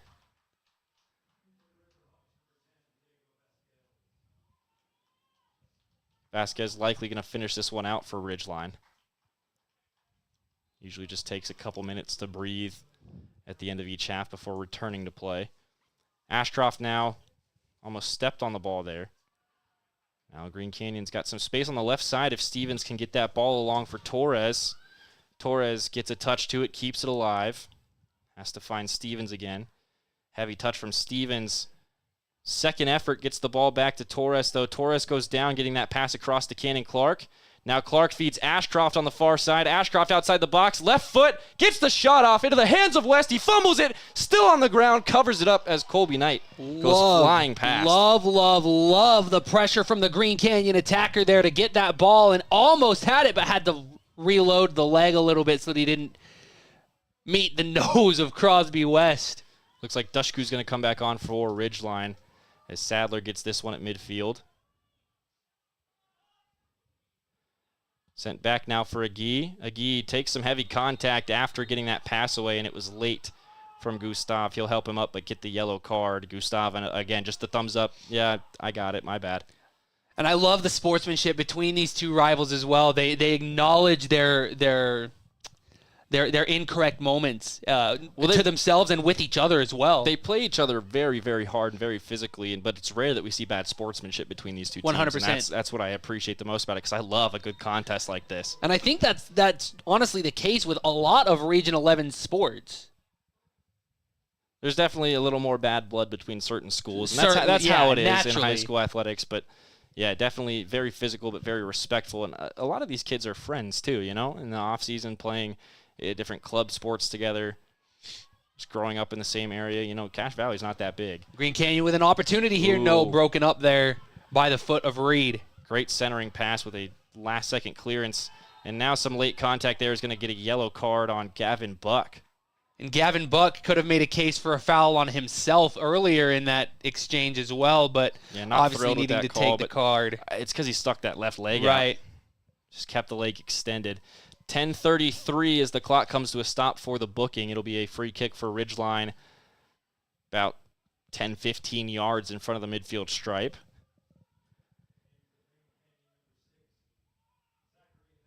So Zach May comes back in as Gavin Buck has to come off.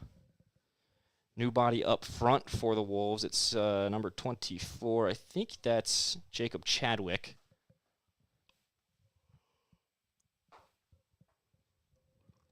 And a bit of a stoppage here as the official just checks on everyone's positioning. It looks like we're going to have 3 Riverhawks that are going to get set to crash the near post, and then Ivan Leon somewhere closer to the middle.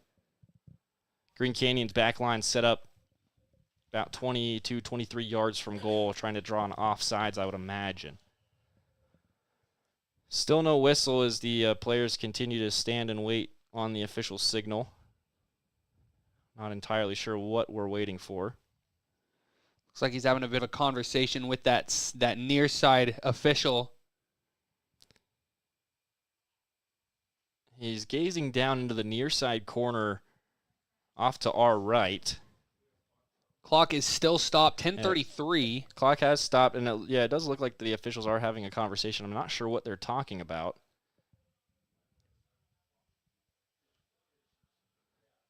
Some action going on in a booth to our left as they're trying to point out some things. I'm not sure what's going on here. And now it looks like a whistle and the signal to resume play. The official is checking his clock. Oh, they didn't like... There was too much time left on the clock. They changed it to 10 minutes and 5 seconds. Okay. Now the cross comes in. It's headed away at the 18-yard line. And Green Canyon might be able to break if they can go quickly with Mason Sadler. 3v5 led by Sadler. Sadler over to Chadwick now on the left side. Back to Sadler. Sadler in the middle. He's going to switch play for Ashcroft on the right. 9:45 to play. Green Canyon looking for that equalizer. They trail 2-1 to Ridgeline. That one's sent out of danger, and Ivan Leon's going to pick up the ball. Everyone behind him for Ridgeline, and a great standing tackle, but Green Canyon not able to get to the loose ball. Here's Vasquez. Turns the corner on the left side along the touchline.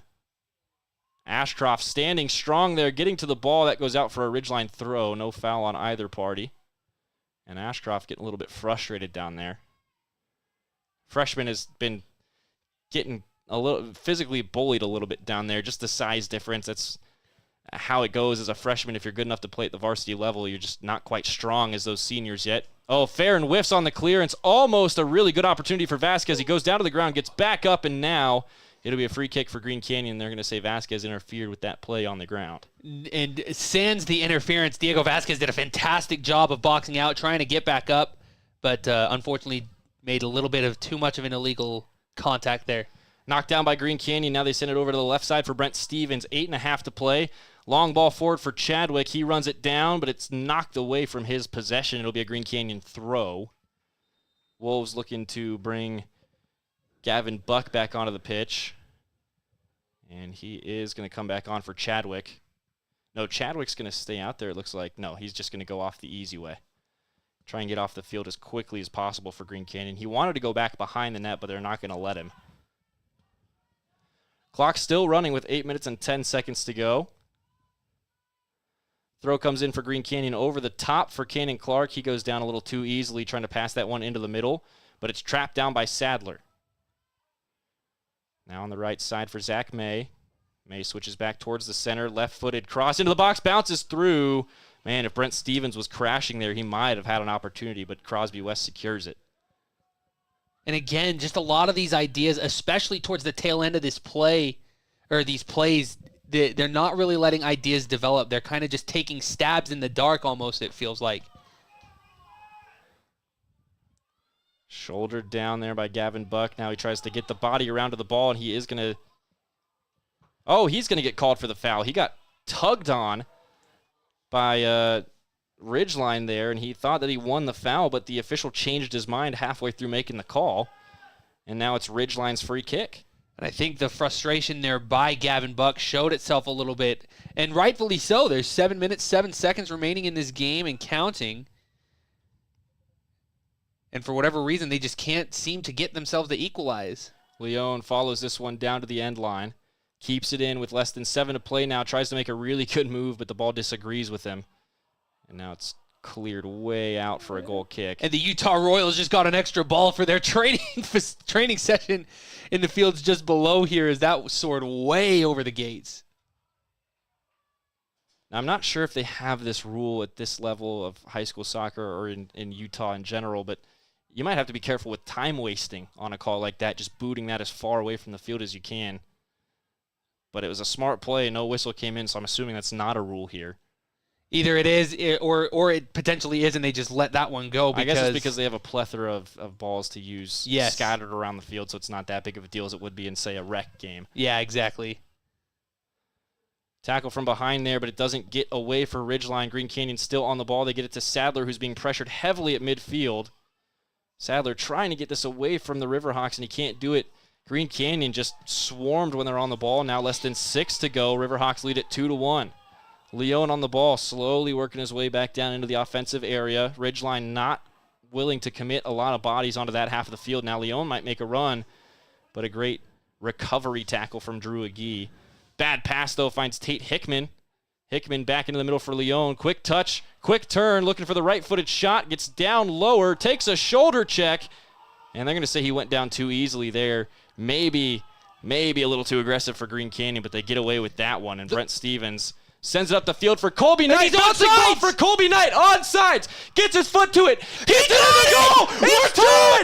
It's 2-2 with 5:16 to play. Green Canyon getting the equalizing goal they needed with 5:16 to play. Colby Knight sprinting from midfield all the way down to the goal. What discipline from him. He earned that goal. It's a 2-2 game for the state semifinals. It took 84 minutes and 44 seconds for the Hail Mary to connect, but man, when it does, it's glorious, and Colby Knight has us tied with 5:16 to play. Colby Knight, fantastic play there again. Stayed on sides as long as he had to, then made the break as soon as that ball crossed the plane. Man, it was all daylight for Colby Knight between him and Crosby West. And the Ridgeline coaches are having to tell their parents to stop yelling at the officials. They're actually pointing out someone to remove from the crowd for yelling about offsides because the coaches are turning around to their own fans and saying, stop it, that was onside. Ridgeline fans are definitely very passionate, and they have been known to be passionate for the 8 years they've been in Region 11, but there are moments where some things just need to be stopped, and now Ridgeline's athletic director is having to interrupt his viewing experience to remove someone. That shouldn't happen. Off the head of a Riverhawk and goes out for a goal kick. 4:53 to play. There's some contact there between a couple of players, one from each side. In the box there was slow to get up, but obviously looks like everybody's doing okay. Again, sportsmanship and good fansmanship is the most important thing about high school sports in Utah. These are very passionate, very high-intensity games, but we've seen nothing but good sportsmanship from the boys out there on the pitch, so we expect the same from the fans as well. And you never want to have a good game like this marred by a negative fan experience, so let's just make sure we're being respectful out there. Hard contact at midfield. Green Canyon gets the ball, though. Torres almost got his back heel to it and led Colby Knight into a dangerous area, but that clearance attempt goes sky high, and now Colby Knight gets his head to it. Clark, heavy touch. Still bouncing around. Here's Brent Stevens. 4 minutes to play. Ball into the box. Almost freed up Colby Knight, but Pirtle with a great recovery. Now Knight going hard with Pirtle. Wraps his foot around, and that's going to be a Ridgeline throw. They wanted a foul there on Colby Knight. Make it a green can. Oh, yes. Ridgeline throw indeed. There may have been a foul there on Knight if that didn't end up with Ridgeline. He wrapped his leg around the front of Pirtle there. Into the middle for Torres. It's too far behind him. Now Ridgeline to Hickman, trying to lead him in on the far side. That's out off of Zach May for a Ridgeline throw. 3:26 to play here at Zions Bank Stadium. We're tied 2-2 as we approach the final minutes of play for the second game in a row. Again, Murray took down the number 1 seed Layton Christian Eagles 3-2 in, I think, the first 60 seconds. 30 of seconds, extra time. 31 seconds, and that found Twine. We might be headed to another 3-2 golden goal finish here if this stays how it is for another 180 seconds. Now onto the far side, too heavy for Leon. No, excuse me, that's not Leon. That is number 8 for the Riverhawks, Diego Teeters. Throw for Green Canyon deep in the defensive territory with 2:48 to play now. And I think for Green Canyon, they'd be content to get this through regulation. Get that 5-minute intermission that they so deserve right now after equalizing. Hard pressure for Ridgeline, though. They don't want to end this one after 80 minutes. They want to go home as quick as possible and head on their way to Sandy if they can. That one bounces out of play for another Ridgeline throw, but it took its way all the way down into the Green Canyon bench area. So a bit of a further run for Ridgeline. Now a tug from behind there on Mason Sadler, and we'll call that a professional foul there. Knew what he was doing. Another gamesmanship moment. I do agree with you. I think Green Canyon is willing to send this one to extra time. Less than 2 to go. Long right foot. Not much spin off the head of Gavin Buck. Now, Steven's going to try and keep this out of a corner situation, but it's not going to stop for him. 1:45 to go. Ridgeline's got a corner. Maybe their last real dangerous opportunity. 1:40 and counting now. 100 seconds remaining. Vasquez taking the corner. Left foot from Vasquez to the far post. Ridgeline gets ahead to it. Green Canyon, second head. It's in the goal for Ridgeline. It's in the goal for the Riverhawks. It's 3-2 Ridgeline. 1:27 to go, and Sorensen is furious. I'm speechless. What a game we are having here, and Ridgeline is back on top. And now the coaching staff giving the thumbs up to their fans to be able to cheer for this one. Obviously, that they were calling for an offsides. It was onside from start to finish, but now giving them the green light and the thumbs up with 1:27 to play. Ridgeline Riverhawks, you're looking down the sights of destiny. Still trying to figure out exactly who scored that goal. Did you catch a number on that? I did not. It was bouncing around in traffic. For the third time today, Green Canyon's inability to get to those second balls has cost them an opportunity in this game. They've got 85 seconds to equalize for a third time. Knight, heavy touch. Cannon Clark. Clark into the defense, wanted a handball, not going to get it. It was in a natural position and took an awkward bounce. Now headed away. Dushku's going to get to this one and clear it out for a throw. Green Canyon's got 68 seconds. And that hit the roof up here. Agee quickly gets it into Gavin Buck. 60 seconds to play. Hail Mary in for Colby Knight, headed away from the danger area. Sadler gets to it. Now onto the right side for Ashcroft. Ashcroft crossing into the box, chested down by Green. Green's clearance spins on him, headed up into the air with 42 to play. That'll be out for a Green Canyon throw. They've got to move quickly. Ashcroft with the ball now, 38 seconds to play. Ashcroft moves it up top. Long ball coming in. It's knocked down by the Riverhawks. Spins away. Hickman gets a foot to it. It's up into the air with 28 to play. Headed down by Sadler. Forward by Ben Cotter. All the way up the field now. 20 seconds to play. It'll go out for a throw. Tanner Farron's going to have to get this in quickly. I don't think there's enough time, Ryan. I don't think there's enough. I think Ridgeline's going to the state championship. That's sent out for a throw. Green Canyon with 10 seconds has to go quickly. Farron's just got to boot this into the box. He's going to try to do so. Didn't get enough of it.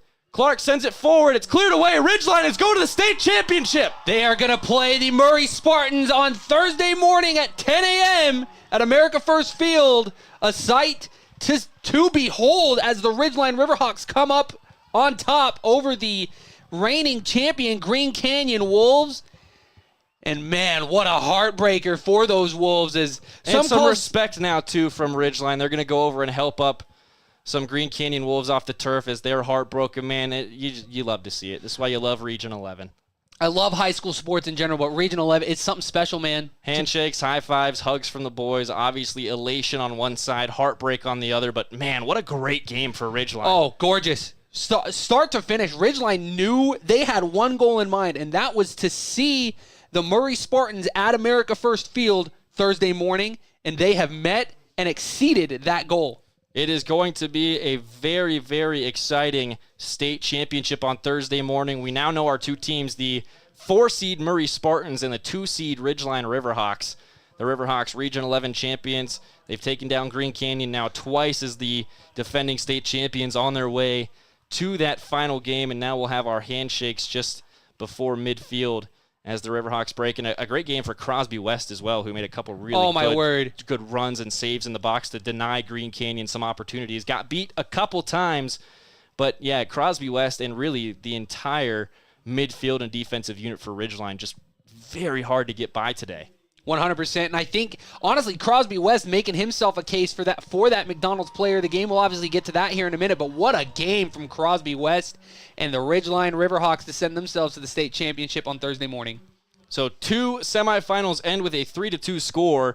Ridgeline gets past Green Canyon once again, and they will head to the state championship once again, 10 a.m. Thursday morning. America First Field, the home of Real Salt Lake. That's in Sandy, Utah. We'll have that right here for you on 107.7 FM if you can't make the trip. Man, what a crazy, crazy ending to that game, though. We had Green Canyon equalize with 5 minutes and, 16 seconds to play. And then Ridgeline, again, just finding a bounce, finding a second ball, getting that ball into the net any way possible. And they win it 3-2. Ryan, give me your final thoughts as we head towards our superlatives here. What can I say about Ridgeline that hasn't already been said today? They did a fantastic job. All the credit to Green Canyon. Unfortunately, couldn't quite rise to the challenge that the Ridgeline Riverhawks were providing, but great work for them as the 3 seed to be able to make it this far. They had a fantastic season. Ridgeline Riverhawks, you're on your way to glory. It'll be a short turnaround, less than 48 hours until we see the Riverhawks back on the field. Ryan and I will be right here with you on 107.7 FM for that game, but we've got some more Region 11 action coming to you between now and then. Tomorrow, the lacrosse state semifinals. We've got 3 Region 11 teams playing at Westminster tomorrow. We'll start just before 6 p.m. as Green Canyon takes on the number 1 seed Judge Memorial Catholic High School in the first semifinal of the day. Then it'll be 2 and 3, Skyview and Ridgeline. Oh, that'll be 8 p.m. Good game, Back-to-back games coming to you from Westminster tomorrow evening, and then Thursday morning again we'll be with you just before 10 a.m. from America First Field for the kickoff of the 4A state championship. We've got to get out of here pretty quickly, though, as we've got some more classifications to play some semifinals today. We've also got girls lacrosse coming in here later today. The boys lacrosse state championship will be played on this field in 3 days. Zions Bank, a very good friend of the UHSAA, obviously very gracious of them to lend their facilities to these teams to play in these tournaments and add that, special air of excitement. Yeah, and what an importance. experience to be able to play on professional level fields, by the way. So let's go ahead and take a look at our superlatives before we sign off for the day. We'll start with our Napa Auto Parts best part of the game, Ryan. There's a lot of candidates for this one. Oh, my word. I think, for me, even though Green Canyon lost, it's got to be the night goal.